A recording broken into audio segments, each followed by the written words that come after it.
In the 12th century, while London and Paris were still struggling in the mud with populations under 20,000, a metropolis of up to 40,000 people rose in the heart of North America. It covered over 6 square miles and had 120 earthen pyramids. Its grand central plaza was large enough to hold 35 football fields. This city, larger than London and more magnificent than contemporary Paris, left almost no name for itself in the history books. This is Cahokia, a lost city erased from history, built on a foundation of supreme glory and ultimate cruelty. And the secret to its rise and the reason for its mysterious disappearance both point to the same simple thing: corn.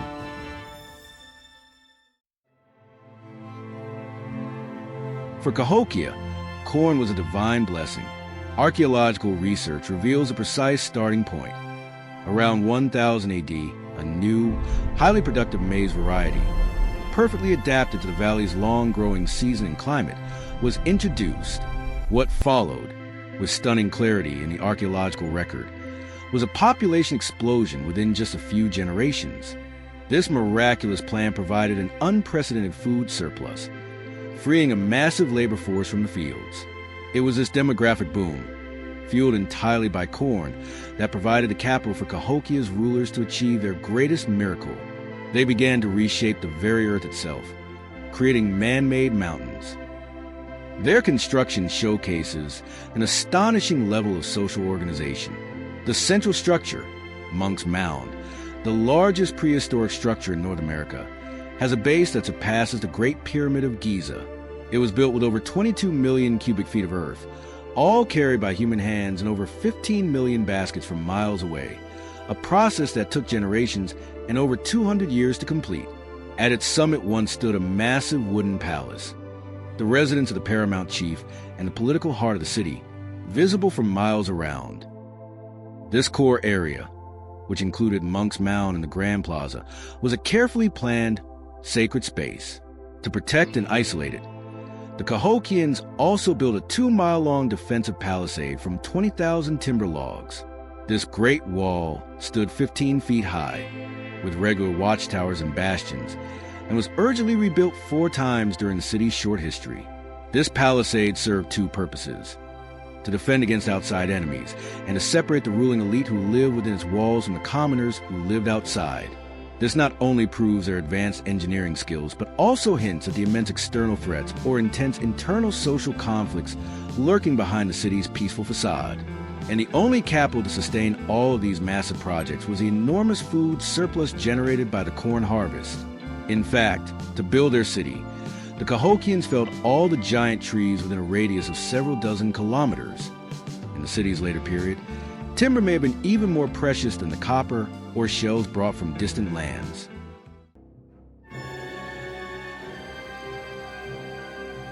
The population boom brought by agriculture gave rise to a new and powerful social structure, a theocracy.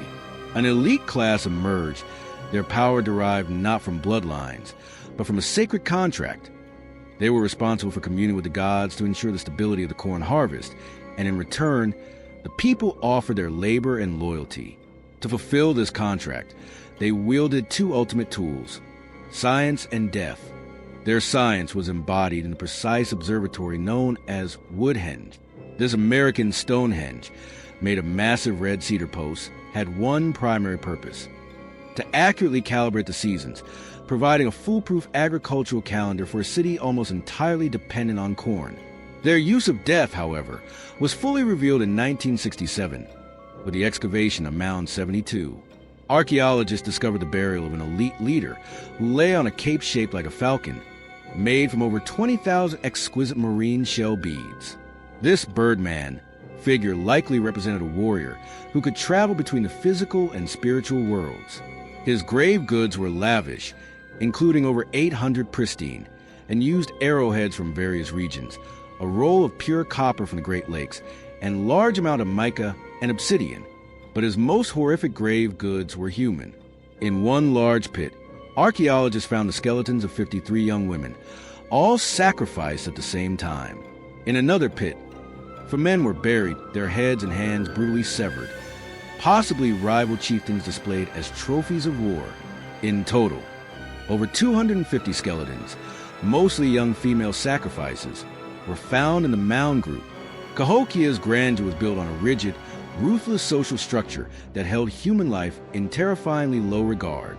And this bloody ritual, meant to please the gods, usually had only one ultimate goal: to pray for favorable weather and thus to secure the harvest of their single lifeline, corn. The immense agricultural surplus from corn freed tens of thousands from the fields, creating unprecedented social diversification and cultural prosperity. Cahokia thus became the trade capital of the continent. Obsidian from the Rockies over 1,000 miles away, seashells and shark teeth from the Gulf of Mexico, and copper from the Great Lakes all converged here. The city also became a massive industrial center, mass-producing a distinctive style of pottery known as Ramian size, which was a highly prized export. Workshops churn out tens of thousands of flint arrowheads, another key trade good. The entire city was divided into distinct neighborhoods, with artisans living in specific sectors, while farmers lived in the suburbs outside the palisade. Archaeologists have even discovered giant garbage pits, filled with feast leftovers, broken pottery, and discarded tools.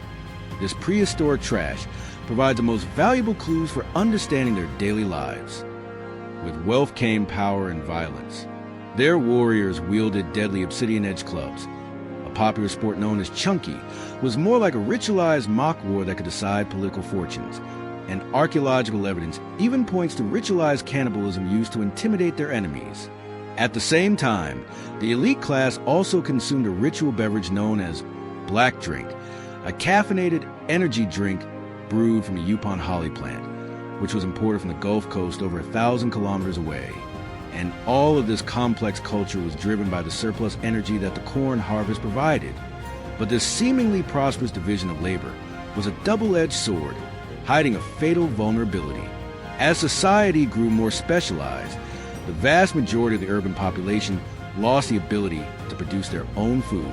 Like the inhabitants of a modern city, they became completely dependent on a small number of farmers and a fragile, invisible supply chain.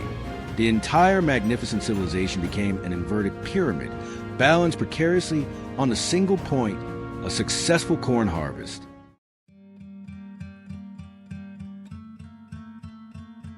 However, in the mid-14th century, this magnificent city was suddenly and completely abandoned. Its disappearance is a profound mystery. A key catalyst was a global climate shift, the beginning of the Little Ice Age. For the Mississippi Valley, this meant unpredictable, catastrophic floods and crippling droughts. For a civilization utterly dependent on a single crop, this was a death sentence. In sharp contrast, other great agricultural civilizations had more resilience. The Maya in Mesoamerica had their three sisters system of corn, beans, and squash growing together.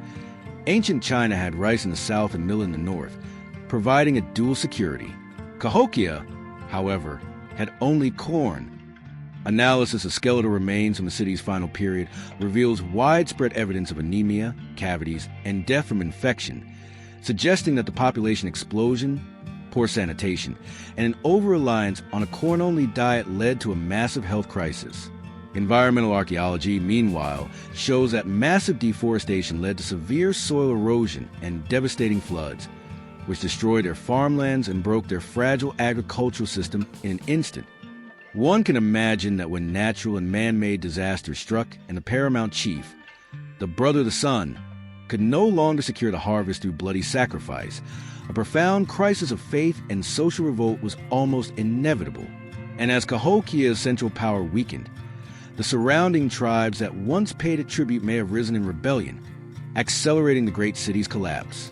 Interestingly, after Cahokia's decline, no urban civilization of comparable scale or organizational ability ever arose again in North America until the arrival of the Europeans. Today, the clamor, the glory, and the cruelty have all fallen silent. The once great metropolis is nothing more than a series of quiet, grass-covered mounds in the Illinois prairie. They tell a fateful story of a double-edged sword, that a civilization can rise on a single miracle, but through absolute dependence on that same miracle, it can also perish. This, perhaps, is the deepest echo of history left to us by Cahokia.